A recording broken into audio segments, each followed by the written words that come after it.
تقاسم، صحة، معرفة، توعية.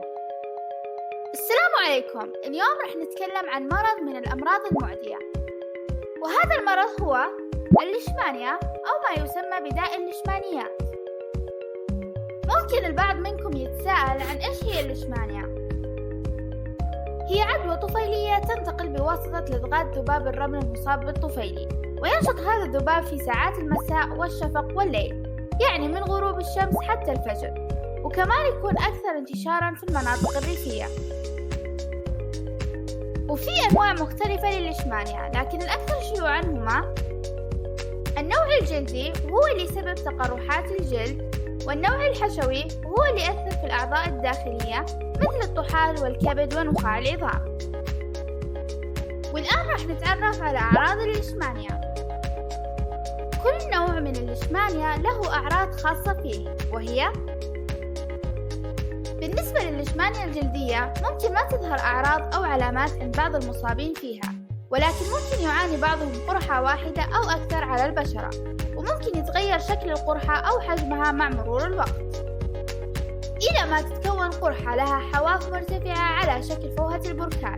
وعادة ما تكون هذه القرحة غير مؤلمة، ولكنها ممكن أن تصبح مؤلمة، وممكن تتورم الغدد الليمفاوية لدى بعضهم، وهذا على حسب المنطقة اللي فيها القرحة. وبالنسبة للليشمانيا الحشوية ممكن يعاني بعض المصابين عدوى صامتة، يعني بدون أعراض، ولكن إذا ظهرت الأعراض فإنها تكون في صورة ارتفاع درجة حرارة الجسم، وفقدان الوزن، وتضخم الطحال والكبد، ونقص في عدد خلايا الدم الحمراء أي فقر الدم، ونقص في عدد خلايا الدم البيضاء، ونقص في عدد الصفائح الدموية. وبعضكم ممكن يتساءل عن علاج الليشمانيا.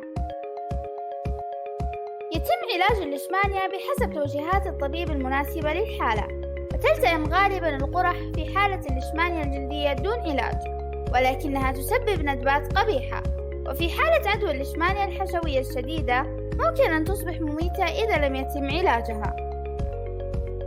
وننتقل الآن إلى طرق الوقاية من الليشمانيا. إلى الآن ما في لقاحات أو أدوية لمنع عدوى الليشمانيا، وأفضل طريقة للمسافرين لمنع الإصابة بالداء هي حماية أنفسهم من لدغات ذبابة الرمل لتقليل خطر التعرض للدغات، مع الحرص على اتباع التدابير الوقائية التالية التي وضحتها وزارة الصحة السعودية.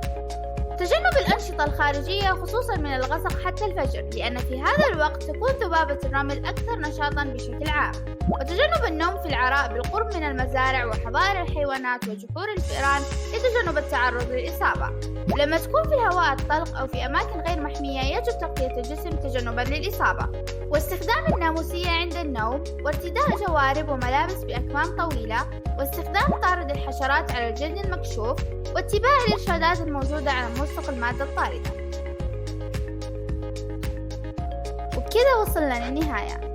أتمنى تحطوا لايك إذا استفدتم من المعلومات، وتشاركوها مع الأشخاص اللي تعرفوهم، تشتركوا بالقناة وتفعلوا جرس الإشعارات عشان تستفيدوا أكثر، ولا تنسوا تتابعوا حسابات تقاسم في مواقع التواصل الاجتماعي.